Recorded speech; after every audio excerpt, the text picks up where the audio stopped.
এই বর্ষা, তোর স্মার্টফোনটা একটু দিবি, গেমস খেলবো। আবার এই নে, কিন্তু 10 মিনিট। আমার ফোনের চার্জ শেষ করবি না। আমিও চাই একটু। তোকে কালকে দেব, আজকে না। এই বর্ষা, তোর পাশে এই মেয়েটা কে রে? তুই আমার অ্যালবামে কেন ঢুকলি? আমি তোকে গেমস খেলতে দিয়েছি, তুই না বলে কেন আমার ছবি দেখবি? যা, তাতে হলোটা কি? এখানে তো আমারও ছবি আছে। না, তুই দেখবি কেন আমাকে না জিজ্ঞেস করে? এই তোরা থাম, কি শুরু করলি? লোকজন তাকিয়ে আছে। আচ্ছা তোরা থাম, বস। শোন তো স্যার, তোকে কেন দিয়েছে বর্ষা ফোনটা?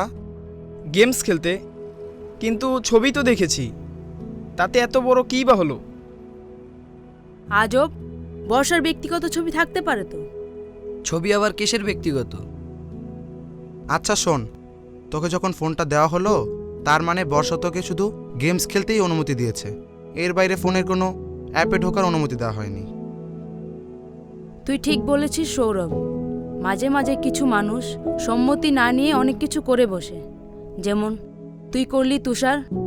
আমাদের সবার বোঝা উচিত কে আমাকে কতটুকু সম্মতি দিচ্ছে, আর সম্মতি নিয়ে দ্বিধায় থাকলে সোজাসুজি জিজ্ঞেস করলেই সমস্যার সমাধান হয়ে যায়। তোরা ঠিকই বলছিস, এখন আমি বুঝতে পারছি, কারণ আমার সম্মতির বাইরে আমার ব্যক্তিগত কিছু ধরলে আমারও রাগ হয়। সরি বর্ষা, আর হবে না রে। অনুমতি নেয়ার অভ্যাস গড়ি, সম্মতির গুরুত্ব বুঝি। আয়োজনে রাইট হেয়ার রাইট নাও প্রকল্প নাগরিক উদ্যোগ।